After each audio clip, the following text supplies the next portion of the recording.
नमस्कार मंडळी, सगळ्यांना नवरात्रीच्या खूप खूप शुभेच्छा। तर आहे सफेद पांढरा आणि आज आपण सगळे पांढऱ्या रंगाची रेसिपी करणार आहोत। बाकीच्यांना माहितीच असेल की 9 दिवस आपण 9 वेगवेगळ्या रंगाचे फूड करून नवरात्र सेलिब्रेट करणार आहोत। अशा प्रकारे पण ज्यांना माहिती नाही त्यांना सांगते की आपण 9 दिवस जे जे कलर आहेत त्या कलरचा फूड करण्याचा पूर्णपणे प्रयत्न करणार आहोत आणि कोणताही फूड कलर नाही वापरणार। जेव्हा गरज वाटेल तेव्हा आपण वापरू, पण तोपर्यंत आपण सगळं नॅचरल करणार आहोत। आजचा रंग आहे पांढरा आणि पांढऱ्या रंगामध्ये फूड साठी खूप सारे ऑप्शन्स पण अवेलेबल आहेत। तर चला आज मी कोणकोणत्या हेल्दी रेसिपीज करते पांढऱ्या रंगाच्या हे मी सगळं तुमच्यासोबत डिटेलमध्ये शेअर करणार आहे। सगळ्या गमती जमती रेसिपी करताना सुद्धा तुम्हाला बघायला मिळतील, त्याच्यामुळे व्हिडिओ शॉर्टपर्यंत नक्की बघा आणि नवीन असाल तर आपलं चॅनल नक्की सबस्क्राईब करा। तर चला आपण आपल्या रेसिपीला सुरुवात करूया। तर रेसिपीला तर सुरुवात केली होती पण माझा खूप मूड ऑफ झाला होता।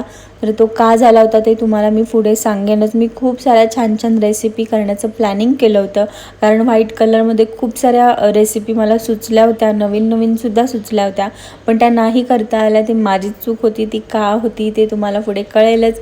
पण म्हटलं ठीक आहे, आपण आज काहीतरी करायला तर पाहिजे, कारण फूड कलर तर तसाही व्हाईट कलरसाठी वापरण्याची तशी गरज लागत नाही। तर मग मी आयत्या वेळी काहीतरी सुचवलं आणि पटकन मग एकीकडे पाणी उकळत ठेवलं आणि एकीकडे मी मुळा स्वच्छ धुवून घेतला आणि तो आपल्याला कापून घ्यायचा होता। तर सगळ्यात आधी मी त्याचं वरचं जे कवर आहे थोडंसं काळपट पडलं होतं ते काढून टाकलं, कारण नंतर तो छान असा व्हाईट दिसायला लागला होता, तुम्ही बघू शकता। तर इथे मी तो स्वच्छ करत होती, छान एकीकडे पाणी उकळत होतं आणि इतक्या मस्त मस्त रेसिपी मी डिसाईड करून ठेवलेला। सीताफळ आणून ठेवलेलं, मखाने होते, खूप साऱ्या गोष्टी मी वेगळ्या वेगळ्या करणार होती पण नाही करता आल्या। तर ठीक आहे, त्यानंतर मी एकीकडे पाणी उकळत ठेवलं होतं आणि ऑफकोर्स मी त्याच्यामध्ये तांदळाचं पीठ टाकलं, कारण आज आपण भाकरी करणार होतो, कारण व्हाईट कलरमध्ये भाकरीच आहे आणि मला थोडंसं ट्रॅडिशनल करायचं होतं। मग विचार केला की आपण महाराष्ट्रीयन काहीतरी करावं, पण त्या नादामध्ये ना मला खूप साऱ्या रेसिपी नाही करता आल्या। तर इथे मी भाकरी अशा पद्धतीने करते, मला अशी पद्धत भाकरीची बेटर वाटते, कारण त्याच्यामुळे ना आपलं नंतर डोक्याला जास्त ताप होत नाही, भाकरी पटकन वळली जाते, कारण पीठ व्यवस्थित मळता येतं ह्या अशा पद्धतीमुळे। त्याच्यामुळे मी अशीच भाकरी करण्याचा प्रयत्न करते। तर इथे मी ते छान पीठ उकडून झाल्यानंतर एका प्लेटमध्ये काढून घेतलं। थोड्या रेसिपी करायच्या होत्या, कारण उगाच जास्त भाकरी करून पण काय अर्थ नव्हता, कारण अजून आपल्याला 2 का 3 रेसिपी करायच्या होत्या, त्याच्यामुळे मी सगळं थोडंच केलं। तर इथे छान भाकरीचं पीठ आहे ते उकडून झाल्यानंतर मी मळण्यासाठी एका ताटामध्ये काढून घेतलं आणि एकीकडे मुळा मी स्वच्छ धुवून आणि त्याचं वरचं कवर काढून ठेवला होता।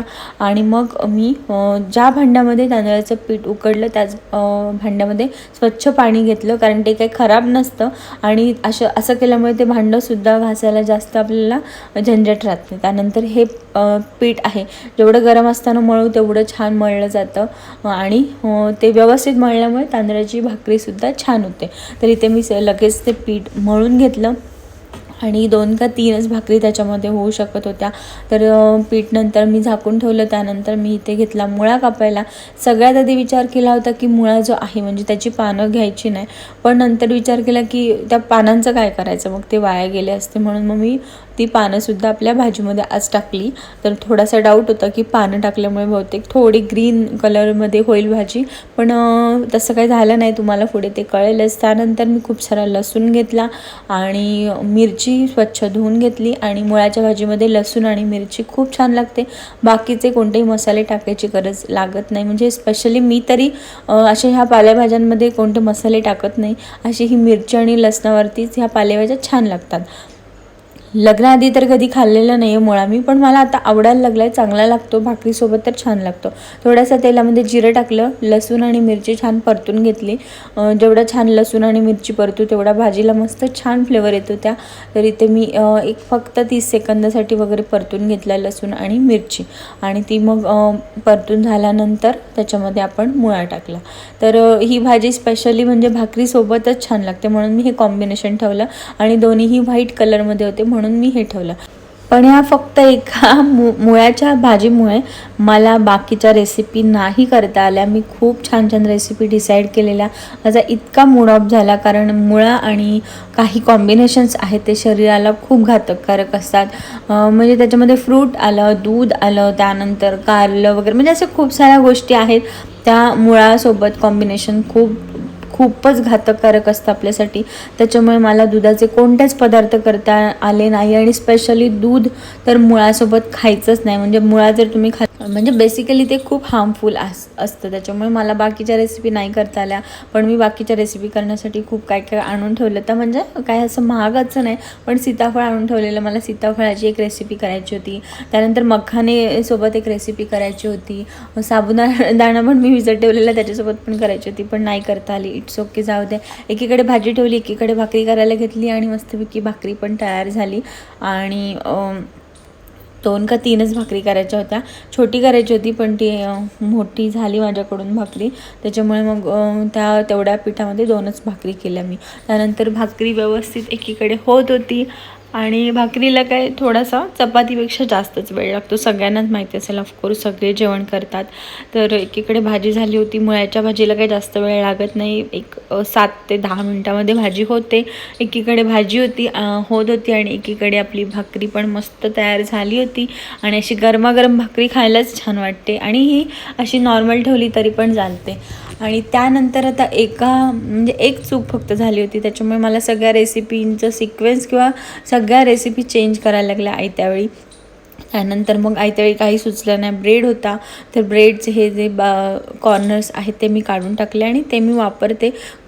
ते मी फ्रीजमध्ये म्हणजे ग्राइंड करून ठेवते, काय काय गोष्टींमध्ये ते वापरता येतात. तर इथे मी असं छान ब्रेड सगळ्या बाजूनी कापून घेतला, म्हणजे तो व्हाईट दिसत होता त्याच्यामुळे. आणि इथे गॅसला तुम्हाला दिसत असेल असं हे थोडंसं ब्राऊन झालं आहे, तर ते निघत नाही. ॲक्च्युली ते प्लास्टिक लागलेलं आहे, त्याच्यामुळे ते निघत नाही, पण ते दिसायला खूप खराब दिसतं आहे. तर त्यानंतर इथे माझा ब्रेड छान कापून झाला होता. आणि मग आता व्हाईटमध्ये काय करायचं, नुसतं चीजवालं पण आपण सँडविच करू शकत होतो, आतमध्ये चीजची हे केलं असतं.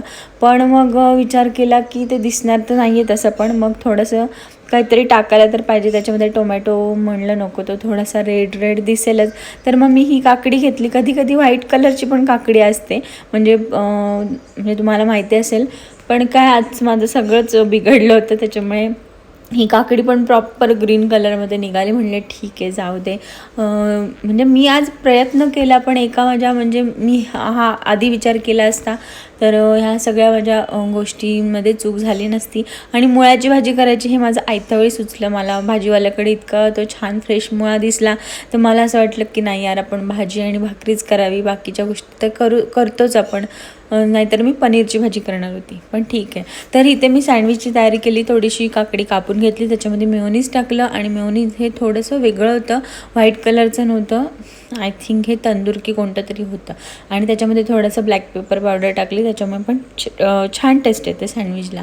छान ते मिक्स केलं, आणि ब्रेडला लावून घेतलं. ऑफकोर्स ब्रेड मी ते टोस्ट करणार नव्हती, कारण त्याचा कलर चेंज झाला असता, त्याच्यामुळे मी ते टोस्ट केलं नाही. पण असंसुद्धा छान लागतं. आणि त्याच्यावरती नंतर खूप सारं चीजसुद्धा टाकलं, ते तुम्हाला पुढे कळेलच. पण छान झालं होतं, दिसायला पण सुंदर दिसत होतं. नंतर विचार केला काय करावं, काहीच सुचत नव्हतं. व्हाईट कलरमध्ये असं राईस केलं असतं तर त्याच्यासोबत काय खाणार हा पण प्रश्न होता. तर म्हणून मी मस्त हे मखाने थोडेसे रोस्ट करून घेतले, आणि मग विचार केला आधी की मखाण्याची भेळ करावी, पण त्याचा कलर चेंज झाला असता. थोडेसे मसाले तर ऑफकोर्स टाकावे लागले असते, पण मी नाही टाकले. मग मी आयत्यावेळी फक्त त्याच्यामध्ये कांदा आणि टोमॅटो थोडासा चिरून टाकला, ते छान मिक्स केलं मखाने, आणि त्याच्यामध्ये एकदम थोडासा मसाला चवीपुरतं टाकला. म्हणजे टेस्ट तर ऑफकोर्स यायला पाहिजे. थोडंसं मीठ टाकलं, कारण करतोय म्हणजे वाईट दाखवायचं आहे म्हणून फक्त दिसायला चांगलं असं मला बिलकुल नको होतं. तर अशा प्रकारे आपण छान व्हाईट कलर जो नवरात्रीचा सेलिब्रेट करायचा होता त्याच्यासाठी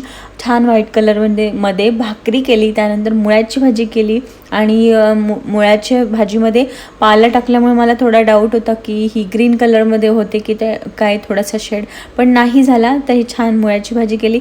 त्यानंतर इथे केलं आपण मस्तपैकी काकडीचं सँडविच, आणि त्याच्यावरती खूप सारे चीज मस्तपैकी टाकलं, आणि खूप छान झालं होतं सँडविच. तुम्हीसुद्धा नक्की ट्राय करा.